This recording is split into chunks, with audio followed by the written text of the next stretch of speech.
este mandato vier a ser emitido, que rumo perspectiva para a situação do Médio Oriente e, muito em particular, de Israel? Bem, Afonso Paulo, dizer aqui que este eventual mandato de captura a ser emitido pelas chamadas cortes preliminares do TPI não tem a ver com o atual conflito na faixa de Gaza.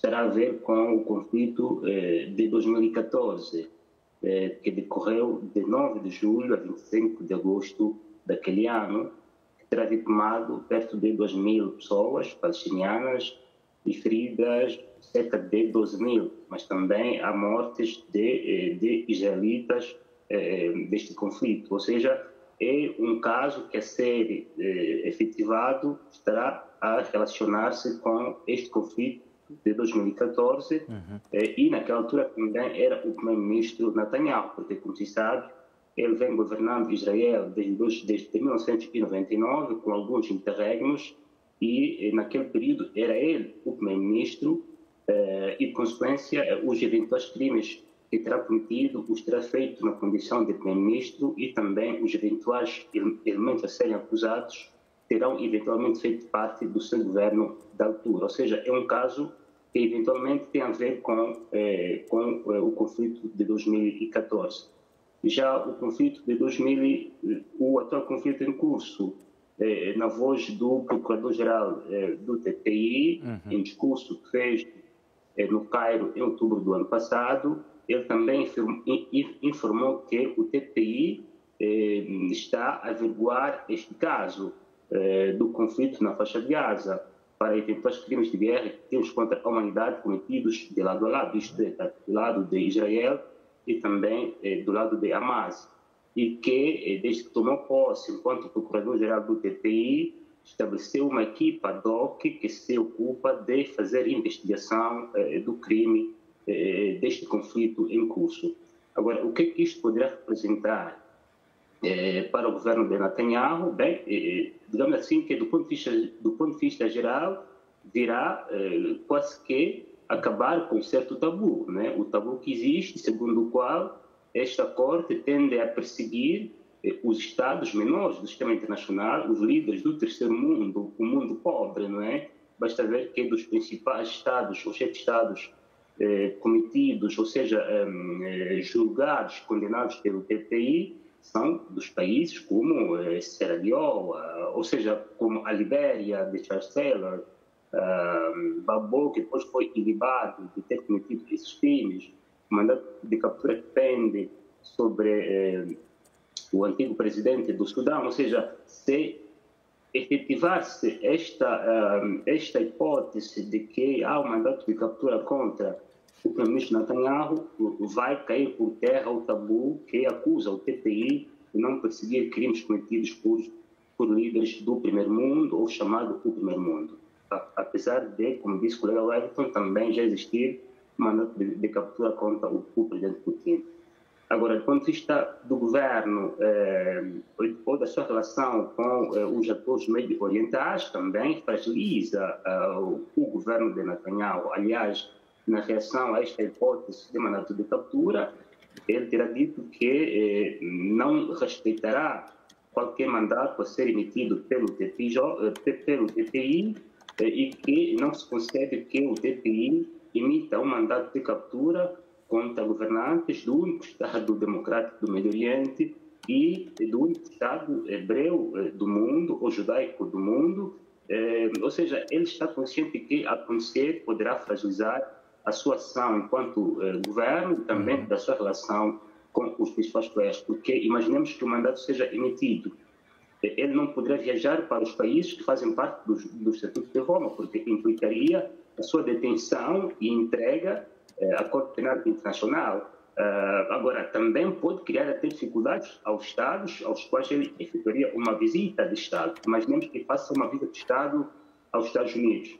Mesmo não sendo parte dos Estatutos de Roma, pelo seu simbolismo de líder mundial, isto digamos que tinha que despolitar qualquer mecanismo de culpabilização de Netanyahu. Ou seja, é um assunto que vamos ver o que irá dar, se de facto esta sentença vai ser, digamos assim, apresentada ou não, porque também pode ser uma manobra interna com vista a tirar um certo receio dos militares israelitas na eventualidade de uma ofensiva em Rafah, tendo em conta o clima de contestação internacional que existe sobre este eventual ataque ou ofensiva em Rafah, pelo risco que existe de dizimar muitos civis, que aí sim iria criar quase que um elemento acusatório significativo contra o governo de Netanyahu, como teria cometido crimes de guerra, crimes contra a comunidade.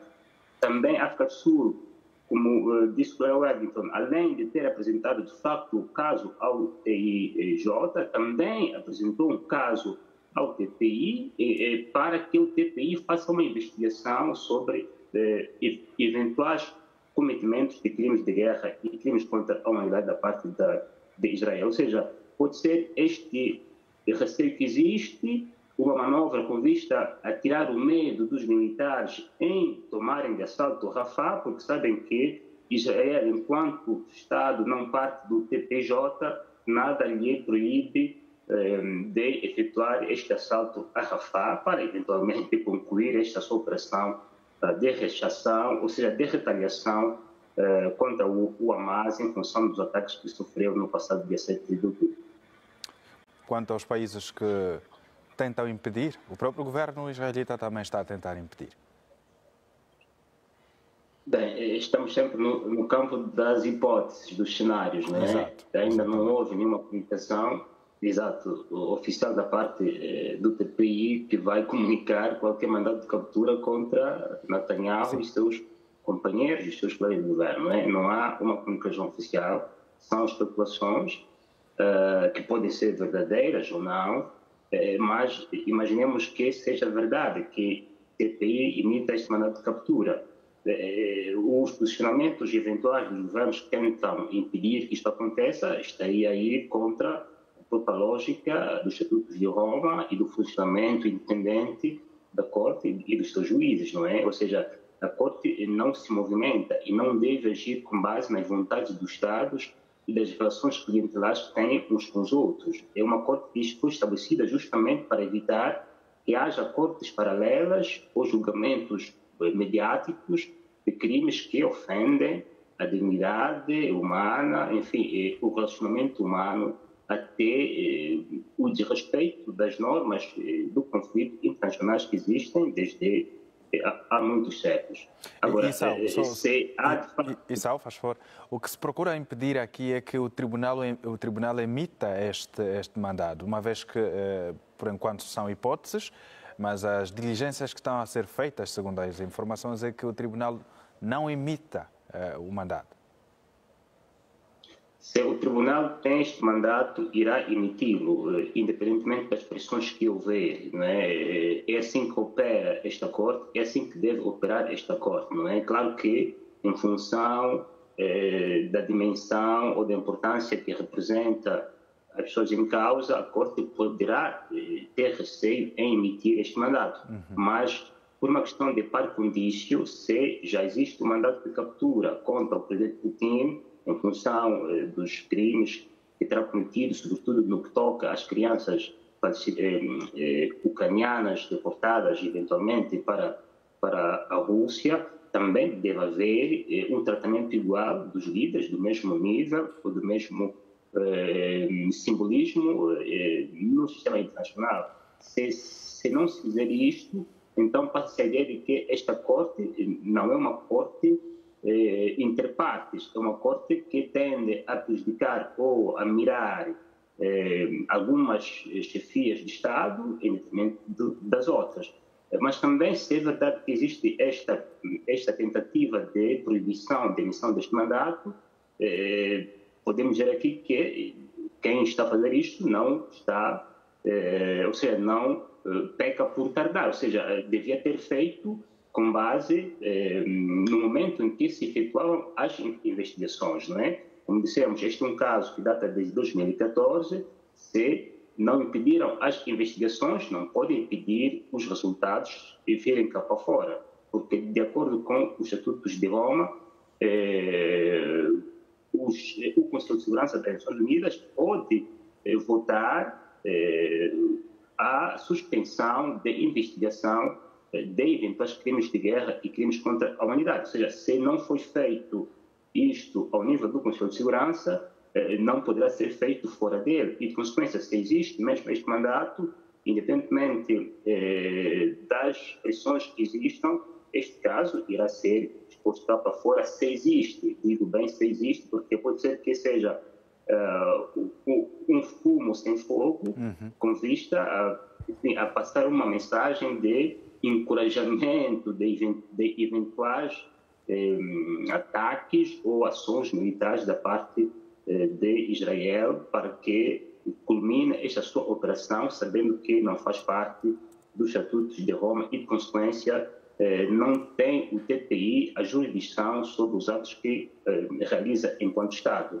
Mesmo se, como se sabe, do ponto de vista do direito internacional, esses crimes chamados core crimes são crimes que se inserem na chamada norma universalista, ou seja, de ius cogens, dizem que, independentemente de um Estado não fazer parte dos Estatutos de Roma, se os seus membros cometeram esses crimes, esses indivíduos vão mesmo ser perseguidos. Daí que há essa distinção entre a Corte Penal Internacional, que é uma corte que persegue crimes cometidos pelos indivíduos enquanto representantes do Estado, e a Corte Penal Internacional, que persegue crimes cometidos por indivíduos, independentemente de estar em condições políticas ou não. Ou seja, pode ser que é um momento que também deve ser lido com base nas negociatas que existem nesta altura, com vista ao alcance de um acordo de cessar-fogo na faixa de Gaza entre Israel e o Hamas, sabendo que, se este mandato existir, também será dirigido para os militantes do Hamas, porque os crimes de guerra não se cometem só de forma unilateral, eles também envolvem a outra componente que participa dele. Pois bem.